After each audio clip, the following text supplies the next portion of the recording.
Sejarah Dewa Krishna. Raja Kangsa adalah seorang yang berhati kejam dan tidak memiliki belas kasihan kepada sesama manusia. Suatu hari Raja Kangsa dikunjungi oleh Hyang Narada, Wiku dari Sorgaloka, yang memberitahu bahwa kelak ia akan dibunuh oleh anak Dewaki yang nomor 8. Setelah itu Hyang Narada segera kembali ke Sorgaloka. Dewaki adalah bibi Raja Kangsa dan ia adalah istri dari Wasudewa, Basudewa. Setelah Raja Kangsa menerima pemberitahuan oleh Hyang Narada, timbullah niat yang jahat untuk membunuh anak Dewaki sehingga sabda Hyang Narada tidak terlaksana. Pada waktu itu Dewaki belum memiliki anak. Beberapa waktu berlalu, Dewaki mulai mengandung. Ketika bayi lahir, dengan segera dibunuh oleh Raja Kangsa. Kejadian ini berulang-ulang hingga Dewaki melahirkan anak yang keenam. Saat mengandung bayi yang ketujuh, bayi yang masih di dalam kandungan dipindahkan oleh Dewi Nidra, Dewi Tidur, dengan jalan gaib ke Rohini, istri Wasudewa yang kedua. Setelah sampai waktunya, bayi lahir dengan selamat dan dinamakan Baladewa atau Balarama. Dewaki mengandung lagi ke-8 kalinya. Wasudewa mendapat akal untuk menyelamatkan bayi yang akan dilahirkan itu. Jika kelak bayi lahir, maka akan digantikan dengan bayi yang lain. Kebetulan ketika itu Yasoda, istri Nanda seorang gembala, juga sedang bunting. Ketika Dewaki melahirkan, Yasoda pun melahirkan. Dengan segera bayi itu dipertukarkan. Ketika Raja Kangsa mendengar Dewaki melahirkan anak yang ke-8, segera ia pergi ke rumah Dewaki. Raja Kangsa tidak mengetahui bahwa bayi telah dipertukarkan, sehingga ia membunuh bayi yang sebenarnya adalah anak Yasoda. Sementara itu, anak Dewaki yang ke-8 selamat dan diberi nama Kresna. Setelah Kresna besar ia memiliki kekuatan gaib. Keberaniannya semakin tersiar kemana-mana sehingga Raja Kangsa mendengar pula. Kresna lalu dipanggil menghadap ke Mathura, akan diadu dengan orang yang terkenal kuat dan berani. Nanda, yang mengasuh Kresna, menjadi bersedih hati. Ia tahu Raja Kangsa sangat kejam. Karena itu ia selalu mendoakan Kresna. Selama di Mathura, Kresna disuruh mengerjakan pekerjaan yang tidak dapat dilakukan oleh orang biasa. Maksudnya jika Kresna tak sanggup ia akan dihukum seberat-beratnya. Tapi yang terjadi sebaliknya, semua pekerjaan dapat dilakukan dengan mudah oleh Kresna. Ia disuruh menarik busur yang bahkan tak seorang pun dewa yang sanggup menariknya, mengalahkan gajah, diadu dengan orang-orang kuat. Melihat kekuatan dan keprawiraan Kresna, Raja Kangsa menjadi murka karena merasa kalah kuat dan berani. Kemurkaan itu tidak hanya dilampiaskan kepada Kresna, melainkan kepada seluruh gembala. Maka gembala-gembala itu pun disuruh meninggalkan Mathura dengan segera, dan bila tidak maka akan dibunuh. Kresna pun sangat marah mendengar hal itu. Maka terjadilah perkelahian sengit antara Raja Kangsa dengan Kresna. Raja Kangsa pun kalah dan mati. Sabda Hyang Narada terbukti. Setelah Raja Kangsa meninggal, Kresna meninggalkan Mathura dan menikah dengan Dewi Rukmini, putri Raja Bismaka dari negeri Widarba. Perkawinan itu disertai dengan perang besar karena diam-diam Dewi Rukmini dilarikan oleh Kresna. Setelah perang, Kresna tinggal di Dwaraka, Dwarawati, dengan Dewi Rukmini dan jadi raja di negeri itu dengan gelar Batara. Kresna sangat sakti dan bahkan berani berkelahi dengan dewa. Alkisah suatu saat Hyang Narada memberi bunga parijata kepada Dewi Rukmini. Dewi Setyaboma, permaisuri yang kedua pun mengiri. Kresna menyanggupi untuk mohon bunga tersebut, Hyang Indra tidak mengizinkan dan terjadi perkelahian yang hebat karena masing-masing mengeluarkan kesaktiannya. Sebelum ada yang kalah, datanglah Dewi Aditi, ibu para dewa memisah. Akhirnya Kresna diperkenankan mengambil bunga parijata sesuka hati. Peran Krishna dalam Perang Bharatayuda.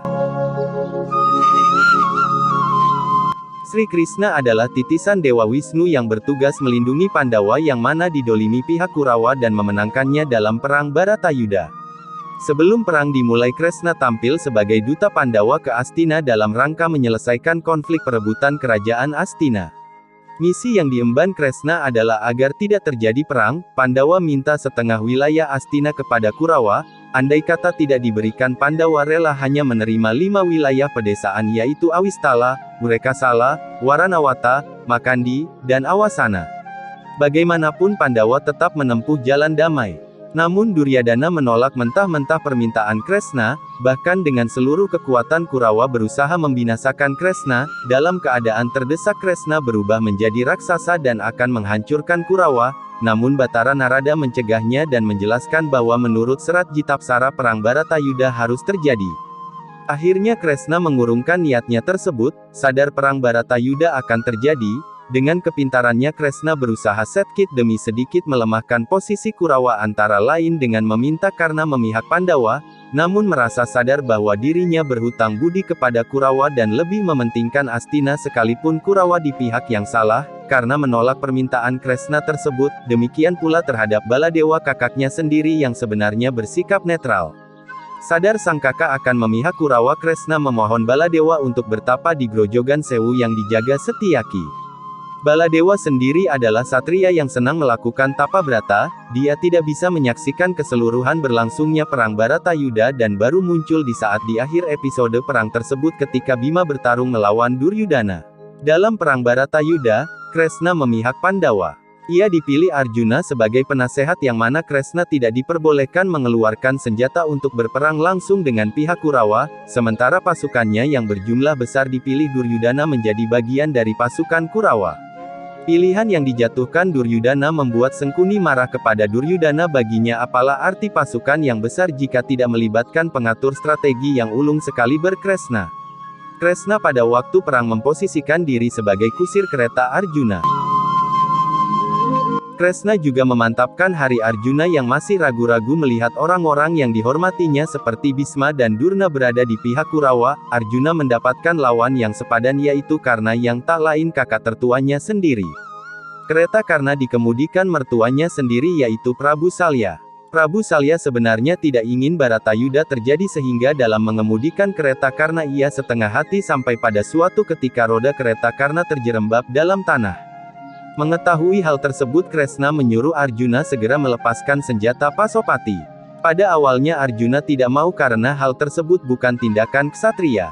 Namun Kresna menjelaskan bahwa karena salah satu orang yang membunuh Abhimanyu, putra Arjuna, maka Arjuna segera melepaskan anak panah Pasopati mengenai leher Karna yang mengakibatkan kematian Karna. Arjuna sebenarnya menyesali tindakannya tersebut.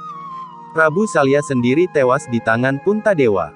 Ketika Prabu Salya maju ke medan perang, Pandawa kewalahan menghadapi Candrabirawa. Ilmu Prabu Salya berupa kemampuan memanggil raksasa yang apabila terluka oleh musuhnya jumlah bertambah banyak. Kresna yang tahu bahwa ilmu itu hanya bisa dihadapi orang suci hati dan sabar seperti Puntadewa maka ia segera menyuruh Puntadewa menghadapinya. Puntadewa sendiri sebenarnya tidak mau karena dalam Baratayuda ia tidak akan turun gelanggang. Pada saat itu arwah Resi Bagaspati masuk ke tubuh Puntadewa bermaksud mengambil Candrabirawa miliknya. Puntadewa yang telah dirasuki kemudian melempar jimat Kalimasada dan mengenai dada Prabu Salya. Prabu Salya akhirnya gugur. Kematian Sri Krishna. Kematian Sri Krishna ditakdirkan berada dalam situasi sepi oleh seorang pemburu bernama Jara. Krishna dianggap inkarnasi atau avatar Dewa Wisnu dan secara luas diyakini sebagai pewahyu ajaran suci Hindu, Bhagavad Gita. Menurut Srimad Bhagavatam, Sri Krishna sangat terlibat dengan Pandawa selama perang Kuruksetra. Dia juga bergabung dengan mereka dan membantu mereka selama perang besar. Krishna menjadi sarati atau kusir Arjuna, karena ia tidak harus menggunakan senjata, selama perang yang berlangsung 18 hari. Sebelum awal perang Sri Krishna meriwayatkan Bhagavad Gita dan juga saksi kematian Bhisma dan Duryodhana. Krishna menerima kutukan dari ibu Duryodhana, Gandhari karena tidak menyelamatkan anaknya. Dia adalah seorang penyembah sejati Dewa Wisnu dan mengakui Krishna sebagai inkarnasinya. Dia sangat percaya dan menghormati Sri Krishna, tapi melihat anaknya mati, ia tidak bisa menemukan kebenaran mengapa Krishna membiarkan hal-hal itu menimpa anaknya. Penyebab kematian Sri Krishna. Gandhari, ibu dari Duryodhana, mengutuk Krishna bahwa ia akan binasa setelah 36 tahun, sendirian dan dalam keadaan menyedihkan. Semua pengikutnya, umat, kerabat dan orang-orang terkasih juga akan mati secara bersamaan. Akhirnya waktu tiba dalam kehidupan Krishna, kekacauan terjadi pada penduduk Dwaraka, orang-orang mulai membunuh satu sama lain. Semua anak dan cucu dari Krishna juga mati dalam pembantaian itu. Hanya seorang perempuan, Krishna dan Balarama yang masih hidup di Dwaraka, setelah beberapa saat Baladewa menyelamatkan dirinya dalam hutan lebat. Krishna mengirim perempuan dan anak-anak bersama dengan utusan ke kota Kuru dan mereka yang tersisa dengan Pandawa. Dewa Krishna kemudian pergi ke ayahnya, meminta restu dan berangkat ke hutan, di mana Baladewa menunggunya. Ia melihat bahwa kakaknya sedang duduk di bawah sebuah pohon raksasa di pinggiran hutan. Baladewa sedang duduk dengan sikap yoga, akhirnya ular berkepala 1000, naga Ananta, keluar dari mulutnya dan berjalan menuju laut. Segera, laut dan sungai-sungai suci lainnya berkumpul untuk menyambut Ananta Naga ke wilayah mereka. Krishna melihat saudaranya wafat dan ia mulai mengembara di hutan. Akhirnya ia duduk di tanah, mulai berpikir tentang kutukan Gandhari, dan menyadari bahwa waktu untuk kematiannya sudah tiba. Dia sendiri memiliki indera dan berkonsentrasi pada yoga. Seorang pemburu bernama Jara mendekati tempat itu dari hutan dan dari jauh melihat kaki kiri Krishna sebagian terlihat dan dianggap rusak. Dia dilepaskan busur panahnya, mengambil panah, dan akhirnya menusuk kaki Krishna. Dia berlari mendekati dan dia menyaksikan seorang pria berbalut jubah kuning sedang melakukan yoga. Pemburu segera menyentuh kaki Krishna dan meminta maaf. Sri Krishna membuka matanya dan menasehati pemburu itu. Dia memberitahu sang pemburu tentang hidupnya sebelumnya Bali yang dibunuh oleh Sri Rama. Jiwa Sri Krishna menuju ke surga, sehingga mengisi seluruh langit dengan kemuliaan. Setelah melewati Dewa Indra di surga, ia mencapai alamnya di tingkat yang lebih tinggi. Arjuna mengkremasi Krishna dan Rukmini, Sati dan dibakar di tumpukan kayu. Sisanya para wanita Dwaraka menjadi pertapa dan biarawati. Setelah masing-masing dan setiap makhluk hidup dari Dwaraka pindah ke tempat lain, laut muncul dan menelan kota, sehingga tidak meninggalkan jejak tanah dari Sri Krishna.